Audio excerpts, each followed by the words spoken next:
এবার তোমরা চলে এসো, আমি কচুর ডাঁটা রান্না করব, তোমরা দেখবে। এই কচুর ডগা কেটে আমি ভালো করে ধুয়ে নিয়েছি। এবার আমি জলে ভাপিয়ে নেব।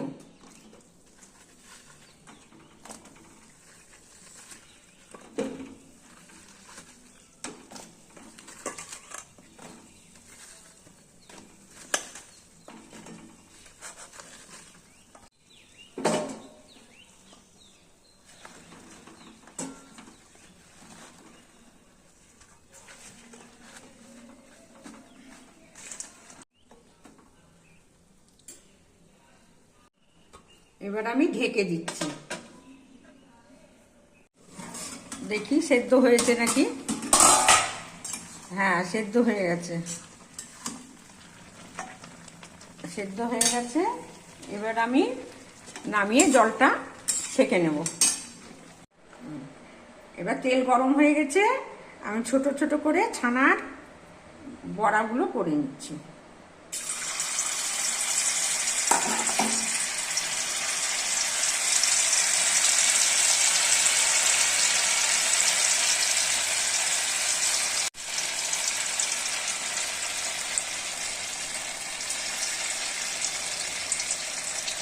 দেখো, আমার ছানার বড়াগুলো ভাজা হয়ে গেছে।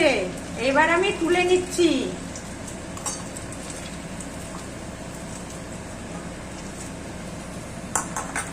তেলে শুকনো লঙ্কা দিয়েছি, এবার 5 ফোড়ন, তেজপাতা দিলাম,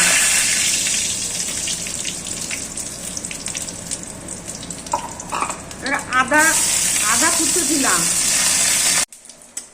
আদা দিয়েছি। এবারে ডালগুলো, ছোলার ডালগুলো একটু সেদ্ধ করে নিয়েছি, ছোলার ডালগুলো দিয়ে দিলাম।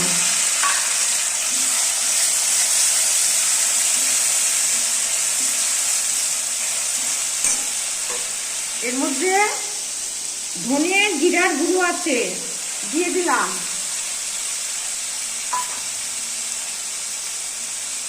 একটু হলুদ দিলাম,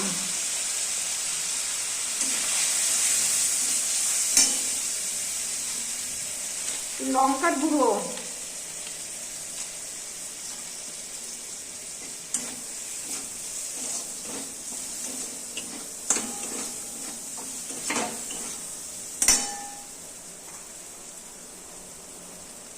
এবার এই কচুগুলো সেদ্ধ করে রেখেছিলাম, এই কচুগুলো দিয়ে দিচ্ছি।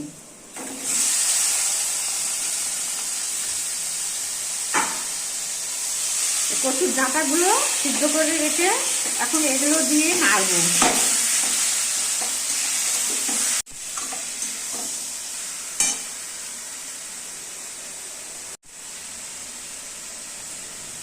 স্বাদ মতন লবণ দিলাম,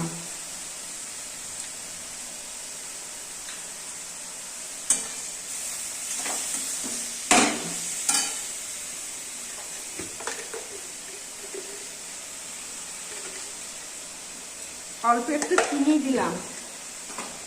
যদি বা একটু মিষ্টি মিষ্টি লাগে কচুটা, স্বাদের জন্য একটু চিনি দিলাম। 4টে কাঁচা লঙ্কা দিলাম, কারণ কচু জিনিস তো একটু ঝাল ঝাল হলে ভালো লাগে। এবার বাদাম ভেজে রেখেছিলাম থেতো করে, এবার বাদামগুলো দিয়ে দিচ্ছি।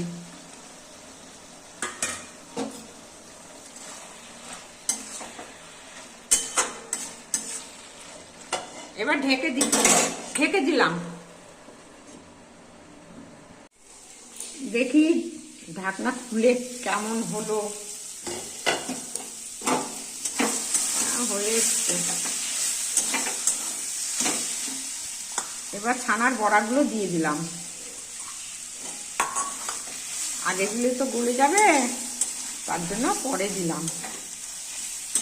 এবার একটু ঘি দিব, ঘি দিলাম আর গরম মশলা দিলাম। এইভাবে নেড়ে নিবা, তোমরা দিয়ে এইভাবে রান্না করবা।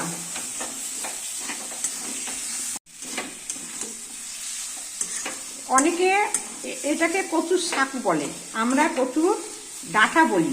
হ্যাঁ, কচুর পাতাকে শাক বলা হয়, আমরা তো পাতা রান্না করছি না, ডাঁটা রান্না করছি। তো এইভাবে কচু রান্না করলাম, তোমরাও এইভাবে দেখে রান্না করবে। আমার কচুর ডাঁটাটা রান্না হয়ে গেছে, এবার নামিয়ে নেব। আমার কচুর ডাঁটা রান্না হয়ে গেছে।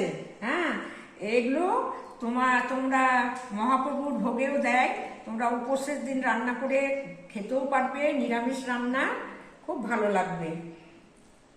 আমি একটু খেয়ে দেখি কেমন হয়েছে।